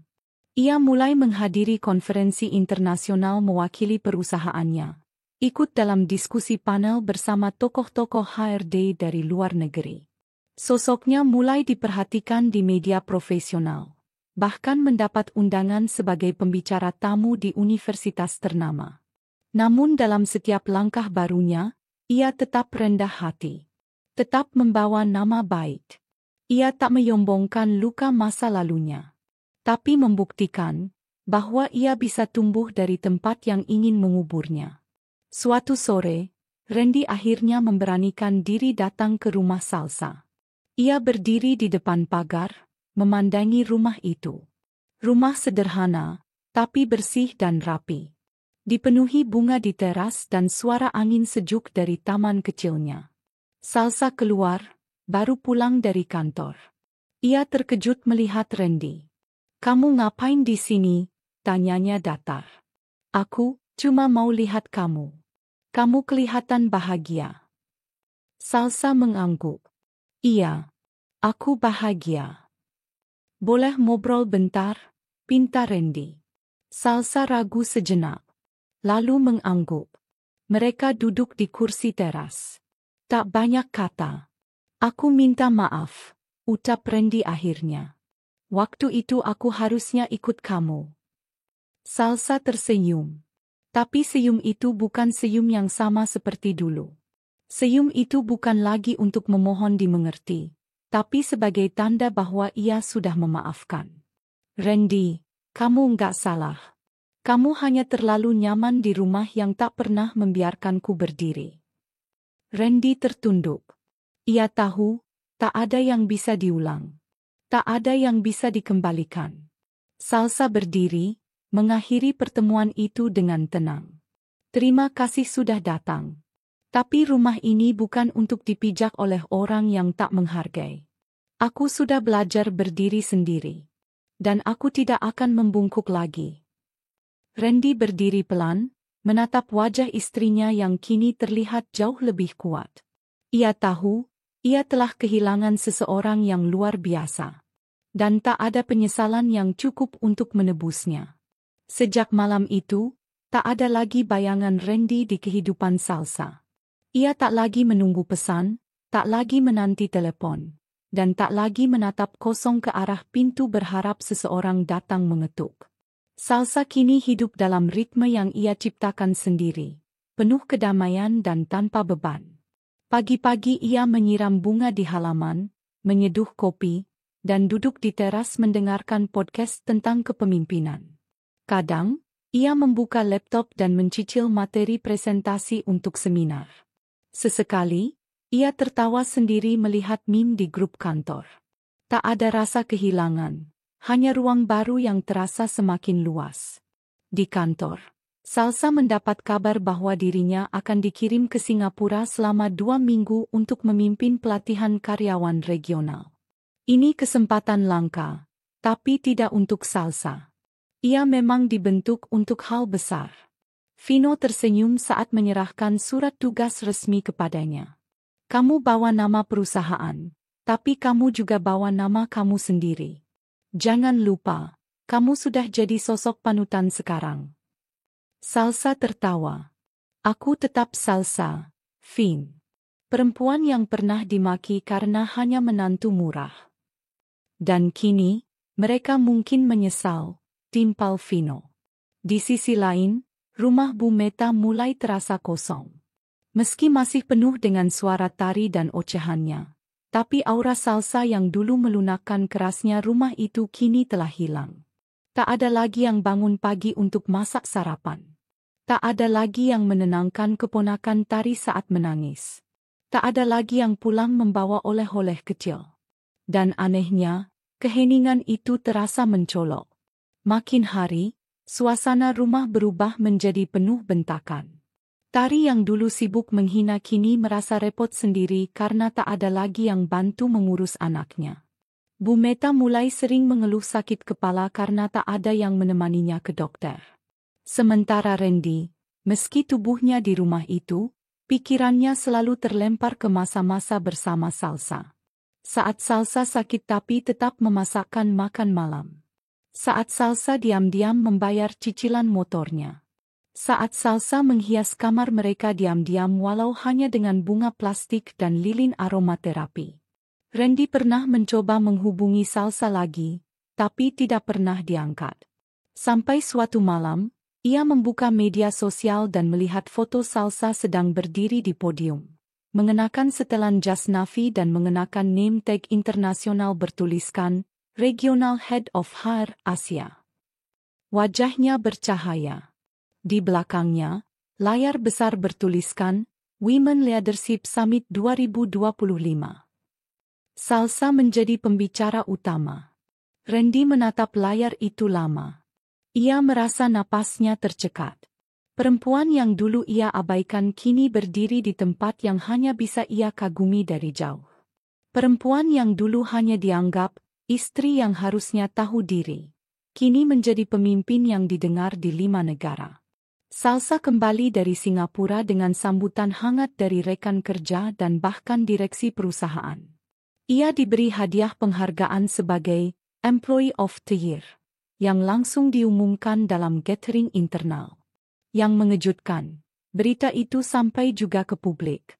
Salah satu portal bisnis menulis artikel tentangnya. Dulu dihina sebagai menantu tak layak, kini ia jadi salah satu perempuan paling berpengaruh di perusahaan teknologi Asia Tenggara. Artikel itu viral. Dan seperti air hujan membasahi tanah kering, berita itu menyebar kemana-mana, termasuk ke grup keluarga besar Randy. Tari melongo membaca artikel itu. Bu Meta diam selama beberapa saat, lalu menyalahkan semua pada Randy. Kenapa kamu enggak tahan dia di sini? Kalau kamu lebih keras, dia enggak bakal ninggalin rumah ini. Randy hanya menatap ibunya dengan lirih. Aku enggak layak berdiri di samping dia, Bu. Dia terlalu tinggi untuk aku sekarang. Tari memutar bola mata. Baru tahu sekarang. Salsa tak peduli pada mereka. Ia hidup di dunianya sendiri. Lebih sehat, lebih tenang, dan lebih bahagia. Di rumahnya yang mungil, ia mengisi rak bukunya dengan novel dan jurnal. Di dapurnya, ia belajar mencoba resep baru. Kadang ia video call dengan teman-teman lamanya, atau berbagi inspirasi dengan para junior di dunia kerja. Vino suatu hari datang berkunjung, membawa sepiring kue tart kecil dan ucapan selamat. Untuk kamu, Salsa. Yang bukan hanya bangkit, tapi juga menyinari jalan banyak orang. Salsa tertawa. Ini bukan akhir, Vin. Bukan. Tapi ini pembuktian. Malam itu, Salsa menulis diari elektronik di laptopnya. Aku tidak membalas mereka dengan dendam. Aku hanya membuktikan bahwa aku pantas dihargai. Dulu aku berusaha mati-matian diterima. Kini aku memilih tempat yang memang menghargai kehadiranku. Tanpa Randy, aku tak runtuh. Tanpa rumah mertua, aku tak kehilangan arah. Justru, aku menemukan kembali siapa diriku. Bukan menantu murah, tapi perempuan yang tahu nilai dirinya sendiri. Pagi itu, suasana kantor pusat perusahaan Vino berbeda dari biasanya. Beberapa karyawan terlihat bergegas, wajah mereka tegang. Di ruang rapat lantai 7, sebuah keputusan besar baru saja diambil. Perusahaan resmi memutus kontrak kerjasama dengan vendor catering milik Bu Meta, ibu mertua Salsa. Alasan pemutusan kontrak sangat jelas. Pelanggaran berulang terhadap standar kebersihan dan ketidaksesuaian kualitas layanan. Vino mengetuk meja dengan tenang setelah rapat usai. Saya tahu ini vendor lama, tapi reputasi perusahaan harus kita jaga. Tidak peduli siapa pemiliknya. Tak satu pun dari yang hadir berani membantah. Apalagi semua bukti sudah dikumpulkan tim audit internal. Laporan kebersihan yang buruk, komplain pelanggan, hingga beberapa temuan bahan kadaluarsa. Semuanya mengarah pada satu simpulan. Bisnis catering milik Bu Meta sudah tidak layak bekerja sama dengan perusahaan sebesar ini. Salsa yang duduk di sebelah Vino hanya diam, tak menunjukkan reaksi. Ia tahu keputusan ini bukan karena dirinya, tapi karena fakta. Namun dalam hatinya, ada sedikit rasa lega. Bukan karena dendam dibalas, tapi karena akhirnya standar profesional menang atas relasi pribadi yang kerap menjadi tameng. Sementara itu, di rumah Bu Meta, kabar itu datang seperti petir di siang bolong. Seorang staf perusahaan mengirim surat resmi pemutusan kontrak. Bu Meta membaca dengan tangan gemetar, wajahnya pucat pasi. Ini tidak mungkin, ini sudah kontrak tahunan. Mereka enggak bisa semena-mena, teriaknya. Tari datang menghampiri, membawa ponsel. Mending Mama baca ini juga. Ia menunjukkan pesan grup langganan salon tempat ia bekerja. Ternyata, sebagian besar pelanggan kaya mereka membatalkan jadwal. Sebabnya, mereka tahu Tari adalah adik ipar Salsa, dan reputasi keluarga itu kini jadi sorotan setelah artikel tentang Salsa viral. Salah satu pelanggan bahkan menulis komentar pedas, keluarganya saja kasar dan menghina menantu sendiri. Saya enggak nyaman dirawat oleh orang kaya gitu. Tari membanting ponsel ke sofa. Ini semua gara-gara Salsa. Dia sengaja biar kita jatuh. Gak mungkin, sahut Bu Meta panik. Dia enggak sekuat itu. Tapi mereka salah. Salsa memang tak menyentuh mereka secara langsung. Namun, dunia bergerak.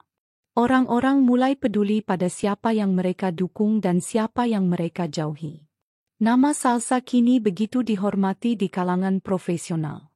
Reputasi dan pengaruhnya bukan sekadar jabatan, tapi integritas yang diakui banyak kalangan. Tak butuh waktu lama, kejatuhan mulai terasa. Vendor catering milik Bu Meta kehilangan 2 klien besar lainnya. Salah satu grup rumah sakit menarik kerjasama secara diam-diam. Alasan sama, buruknya penanganan, plus reputasi keluarga yang viral karena pemberitaan. Salon tempat Tari bekerja pun mulai sepi. Pelanggan elit menjauh, hanya menyisakan pelanggan kecil. Pendapatan turun drastis. Dalam kegelisahan itu, mereka akhirnya menoleh ke satu nama, Randy. Randy, yang selama ini hanya diam di rumah dan sesekali bekerja lepas, kini jadi tumpuan harapan. Tari mengetuk pintu kamar Randy dengan wajah penuh tekanan. Mas, kamu kan yang paling dekat sama Salsa. Coba deh bicara baik-baik. Suruh dia bantu Mama. Biar kontraknya dibalikin. Biar orang-orang enggak hina kita terus. Randy yang duduk di kursi memandangi layar laptop kosong. Ia sudah lama tidak fokus bekerja.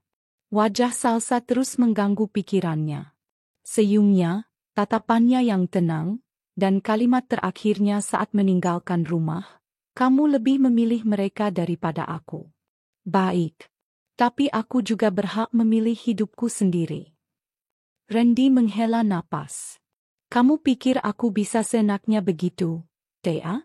Kamu pikir dia masih mau dengar omongan aku? Tari mendengus. Kalau bukan kamu, siapa lagi? Mau tunggu usaha Mama tutup? Akhirnya, atas desakan Tari dan tangis Bu Meta, mereka bertiga memutuskan datang ke kantor tempat Salsa bekerja. Hari itu Jumat, jam makan siang. Kantor terlihat sepi karena banyak pegawai keluar makan. Salsa yang sedang menyusun materi pelatihan di ruang kerjanya mendapat pesan dari resepsionis. Bu Salsa, ada 2 tamu mengaku keluarga. Ibu dan adik ipar. Mereka ingin bicara. Salsa terdiam sejenak. Di benaknya, muncul bayangan ketika dulu ia datang ke rumah mertua membawa ayam goreng, tapi malah dikatai makanan murah.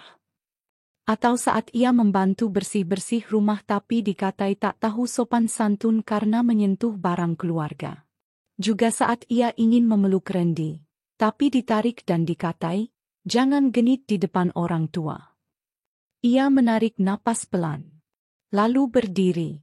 Di ruang tamu kantor, Bu Meta dan Tari duduk dengan wajah lelah. Mereka tampak kontras dengan interior kantor yang modern dan bersih. Bu Meta mengenakan baju polos lusuh. Tari tampak seperti baru bangun tidur, wajahnya kusam tanpa riasan. Salsa melangkah masuk. Ia mengenakan setelan kerja warna pastel, rambut disanggul rapi, sepatu hak sedang yang bunyinya tegas di lantai marmer. Ia tersenyum. Selamat siang, Bu. Mbak Tari. Ada yang bisa saya bantu? Bu Meta berdiri gugup. Salsa. Mama minta maaf.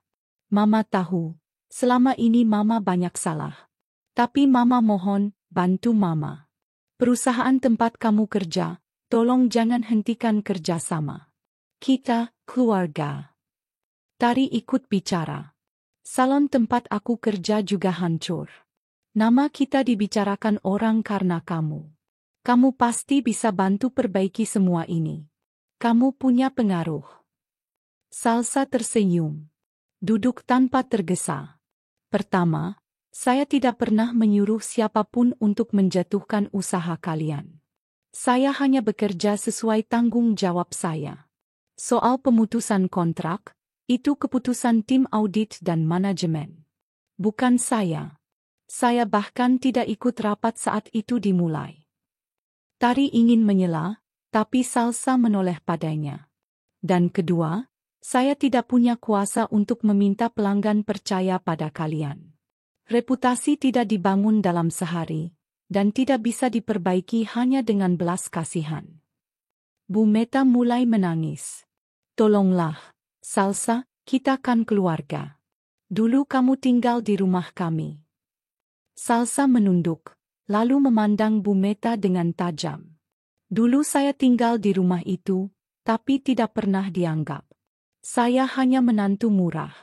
Saya hanya perempuan yang layak dimarahi setiap hari. Kalian tidak pernah bertanya apakah saya bahagia. Suasana hening. Bu Meta tertunduk. Tari menggigit bibir. Salsa melanjutkan, dengan nada halus tapi sangat tegas. Sekarang, saya sudah tahu siapa saya. Dan saya tidak akan mengorbankan semua yang saya bangun hanya untuk membayar kebaikan yang tidak pernah ada. Tari berdiri. Jadi, kamu enggak bakal bantu? Kamu mau lihat keluarga suamimu hancur begitu aja? Salsa berdiri pelan, menyamakan tinggi matanya dengan Tari. Aku sudah tidak menjadi bagian dari keluarga itu, Tari. Tapi aku tetap menghormati kalian sebagai orang yang pernah hadir dalam hidupku. Lalu, ia menatap Bu Meta. Bu, terima kasih. Karena semua kata-kata ibu dulu, saya jadi kuat. Saya jadi belajar berdiri sendiri. Saya jadi tahu bahwa tidak semua orang akan melihat nilai kita, kecuali kita sendiri yang mempertahankannya. Salsa lalu berjalan ke pintu. Sekali lagi, terima kasih sudah datang. Semoga hari ibu dan Tari menyenangkan. Ia membuka pintu. Senyumannya tetap ramah, tapi matanya sangat jelas. Ini pintu yang tertutup rapat. Tidak akan terbuka lagi untuk rasa iba. Bu Meta berdiri pelan, memegang tasnya. Tari menatap Salsa sejenak, lalu membuang muka. Mereka berjalan pergi, tanpa satu kata pun. Salsa menatap keluar jendela setelah mereka pergi. Hatinya tenang. Tidak ada kebencian, tidak ada rasa puas karena melihat mereka jatuh. Hanya ada kedewasaan, dan keputusan untuk tak lagi terjebak di lingkaran masa lalu. Ia kembali ke meja kerjanya, membuka laptop, dan melanjutkan pekerjaannya. Pintu sudah tertutup, dan ia tak menoleh lagi. Pagi itu kantor pusat perusahaan tempat Salsa bekerja tampak lebih sibuk dari biasanya. Gedung megah dengan kaca-kaca besar yang memantulkan sinar matahari pagi terlihat ramai oleh lalu lalang para karyawan yang berpakaian rapi. Di salah satu lantai tertinggi, di dalam ruangannya yang luas dan elegan, Salsa tengah menandatangani beberapa dokumen penting dengan wajah tenang. Di balik kacamatanya yang ramping, matanya tajam membaca setiap detail kontrak yang akan disepakati bersama mitra luar negeri. Namun, ketenangan pagi itu mendadak terusik oleh suara ketukan pintu yang pelan namun tergesa. Asisten pribadinya masuk dengan ekspresi ragu. Bu Salsa, ada 2 tamu yang bersikeras ingin bertemu dengan Anda, ucapnya.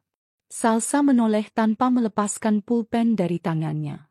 Siapa? Asisten itu menelan ludah.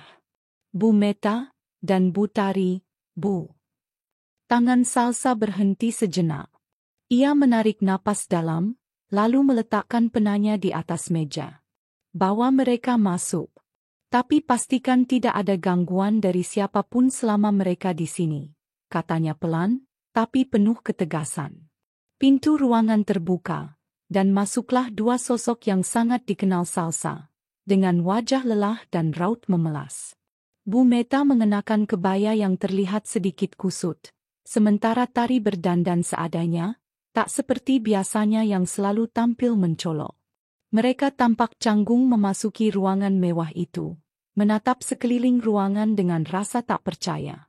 Terakhir kali mereka lihat Salsa, ia masih disuruh-suruh mencuci piring di rumah. Kini, ia duduk di balik meja besar dengan papan nama bertuliskan Salsa Rahadian, Direktur HRD Asia PT V Global International. Salsa, Bu Meta memulai, suaranya kecil. Maksud Ibu, Bu Salsa. Maafkan kedatangan kami yang tiba-tiba ini. Salsa menatap mereka tanpa senyum. Ia berdiri dan mempersilakan keduanya duduk. Wajahnya tetap tenang, nyaris datar. Kalian ingin bicara soal apa? Tanyanya langsung. Suaranya dingin namun sopan. Tari menggenggam tangan ibunya sejenak sebelum bicara. Kami sedang dalam kesulitan. Usaha catering Mama dihentikan oleh perusahaan Vino. Kami tak punya pemasukan sekarang. Salon tempat aku kerja juga sepi. Banyak pelanggan besar yang pergi. Kami benar-benar butuh bantuan. Salsa menyandarkan punggung ke kursi, tangannya bersedekap di depan dada. Bantuan dalam bentuk apa? Tanyanya tanpa ekspresi. Bu Meta menghela napas berat. Kalau bisa, mungkin ada proyek kecil dari kantor ini, atau setidaknya rekomendasi dari kamu untuk dapat kontrak baru, siapapun. Kami tahu, kamu sekarang punya banyak relasi. Kamu hebat, Salsa. Kamu pasti bisa tolong kami. Tari ikut menunduk. Kami mohon. Kita ini keluarga. Salsa tertawa kecil. Bukan tawa bahagia, melainkan pahit. Keluarga? Ia mengulang kata itu dengan suara datar. Maaf, tapi aku tidak bisa memberi rekomendasi pada siapapun yang tidak bisa mempertanggungjawabkan kualitas kerjanya. Apalagi yang terbukti punya banyak pelanggaran kontrak. Jadi kamu benar-benar tidak akan membantu kami? Tanya Bu Meta dengan suara nyaris gemetar. Kamu tidak kasihan melihat kondisi kami? Salsa bangkit dari kursinya. Ia berjalan ke jendela besar ruangannya, menatap kota di bawah sana, lalu membalikkan badan. Waktu aku tinggal di rumah kalian tak pernah peduli bagaimana rasanya dimaki, direndahkan, diperlakukan seperti orang tak berharga. Kalian tak pernah kasihan padaku. Bahkan saat aku jatuh sakit karena kelelahan kerja dan harus mengurus rumah. Kalian hanya tertawa, menyebutku menantu murahan. Tari membuka mulut, tapi tak jadi bicara. Aku tak membalas dendam, lanjut Salsa pelan namun tegas. Aku hanya tidak lagi memberikan tempat bagi orang-orang yang dulu menertawakanku untuk ikut menikmati hasil perjuanganku. Ia melangkah mendekati mereka. Menatap langsung ke mata Bu Meta dan Tari. Bukan berarti aku kejam. Aku hanya berhenti menjadi bodoh. Sunyi menyelimuti ruangan selama beberapa detik. Hanya suara detak jarum jam yang terdengar. Salsa kemudian tersenyum. Senyum tipis yang tidak ramah, tapi juga tidak membenci. Ia membuka pintu ruangannya sendiri. Kalian boleh pergi. Dan terima kasih. Karena tanpa perlakuan kalian, aku mungkin tidak akan sekuat sekarang. Bu Meta berdiri dengan pelan. Wajahnya keruh, penuh rasa bersalah yang ditahan-tahan. Tari menatap Salsa dengan mata berkaca-kaca, tapi tak mampu mengucap sepatah kata pun. Tanpa sepatah kata tambahan, mereka keluar dari ruangan itu, meninggalkan Salsa yang berdiri tegak di depan pintunya. Sesampainya di luar gedung, Tari berjalan tertunduk, tak berani menatap ibunya.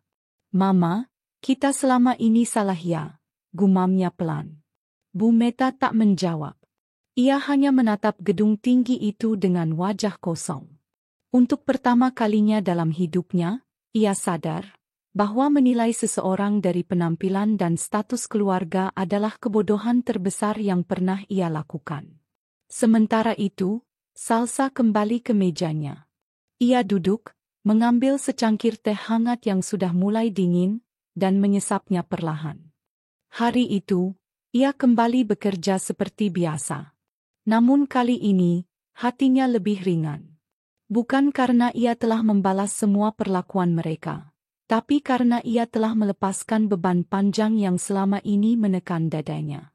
Pintu itu sudah tertutup, dan Salsa tak berniat membukanya lagi. Malam itu, ballroom Hotel Grand Permata tampak megah. Lampu kristal bergemerlapan di langit-langit, menggantung di atas para tamu berpakaian resmi yang berdiri dengan anggun di atas karpet merah. Di ujung ruangan, berdiri panggung besar dengan layar LED menampilkan tulisan besar, Woman of the Year in Leadership 2025. Salsa berdiri di belakang panggung, mengenakan gaun hitam elegan rancangan desainer lokal ternama. Rambutnya disanggul rapi, wajahnya dipoles lembut dengan makeup yang menonjolkan kekuatan tatapannya. Malam ini adalah puncak dari perjalanan panjang yang pernah ia tempuh dalam diam, dalam luka, dalam sabar, dan kerja keras yang tak pernah ia umbar. Di antara deretan tamu yang hadir malam itu, tampak beberapa wajah familiar duduk di kursi paling belakang. Randy, yang kini hanya seorang staf biasa di perusahaan tempatnya bekerja, duduk diam mengenakan kemeja biru kusut yang tampak dipinjam. Di sampingnya, Bu Meta dan Tari duduk tanpa banyak bicara. Ketiganya datang bukan atas undangan langsung, tetapi melalui kenalan lama yang tahu hubungan mereka dengan Salsa. Tak ada yang menyapa mereka malam itu. Mereka hanya jadi bayangan dalam ruangan penuh penghormatan. Nama Salsa disebut. Riuh tepuk tangan memenuhi ruangan. Salsa melangkah ke atas panggung. Ia mengambil piala dari presenter dengan tangan tenang. Kilau piala itu memantul di matanya, seolah menjadi simbol dari seluruh rasa sakit yang telah ia ubah menjadi keberhasilan. Ia berdiri tegak di podium, lalu menatap hadirin. "Selamat malam, Bapak dan Ibu sekalian," ucapnya, suara lembut tapi tegas, memenuhi ruangan. 10 tahun lalu, saya pernah dianggap tidak layak. Bukan karena saya tidak punya kemampuan, bukan karena saya tidak punya etika kerja, tapi karena saya dianggap rendah hanya karena penampilan saya, asal keluarga saya, dan karena saya memilih diam saat dihina. Saat itu, saya mengira, mungkin mereka benar. Mungkin saya memang tak pantas bermimpi tinggi. Ruangan hening. Semua mata tertuju padanya. Tapi hari ini, saya berdiri di sini bukan karena saya membalas mereka. Saya berdiri di sini karena saya memutuskan untuk bekerja lebih keras, untuk tidak menyerah. Bukan karena saya ingin membuktikan mereka salah, tapi karena saya ingin membuktikan pada diri saya sendiri bahwa saya berharga, bahwa saya mampu. Salsa mengangkat sedikit pialanya. Penghargaan ini bukan tentang popularitas. Ini tentang perjalanan. Dan saya ingin mempersembahkan penghargaan ini untuk semua perempuan di luar sana yang pernah dihina, direndahkan, dan diremehkan, karena kalian kuat. Kalian layak mendapat tempat. Kalian layak didengar. Tepuk tangan bergemuruh. Beberapa orang berdiri. Kamera-kamera meyorot wajahnya. Para jurnalis sibuk mencatat setiap kata. Sementara itu, di barisan belakang, Bu Meta menunduk dalam. Matanya berkaca-kaca. Ia tak berani menatap ke depan. Tari menyeka air matanya secara diam-diam. Randy menatap ke panggung dengan pandangan kosong. Bukan hanya karena penyesalan, tetapi karena kesadaran bahwa ia telah kehilangan seseorang yang pernah ia anggap biasa saja. Malam itu, ketika Salsa turun dari panggung, ia tak mencari mereka. Ia menyalami para tokoh penting, berbicara dengan para pemimpin bisnis dan tamu undangan. Ia tetap profesional. Tak sekalipun ia melirik ke barisan belakang. Setelah acara usai, ia masuk ke mobilnya, ditemani asistennya yang tersenyum bangga. Dalam mobil itu, ia menatap keluar jendela. "Bu Salsa, apakah ibu ingin mampir ke tempat resepsi kecil yang diadakan panitia?" tanya asistennya. Salsa menggeleng pelan. "Tidak perlu. Malam ini, saya hanya ingin pulang ke rumah saya sendiri." Di rumah sederhana namun nyaman yang telah ia beli sendiri, Salsa membuka sepatu hak tingginya, lalu duduk di sofa. Ia memandangi piala di atas meja, lalu tersenyum kecil. Bukan senyum kemenangan, tapi senyum lega. Ia menyalakan televisi. Salah satu berita malam menampilkan cuplikan pidatonya tadi. Tak lama kemudian, ponselnya berdering. Pesan dari sahabat lamanya yang dulu selalu percaya padanya meski dunia meremehkannya. "Aku menangis nonton kamu di TV. Kamu luar biasa, Salsa. Aku bangga jadi temenmu." Salsa menjawab dengan singkat, "Terima kasih. Aku pun bangga," masih berdiri, dengan kepala tegak. Dan di tempat lain, di rumah kontrakan sempit di pinggiran kota, Bu Meta duduk termenung. Di hadapannya, TV menayangkan ulang pidato Salsa.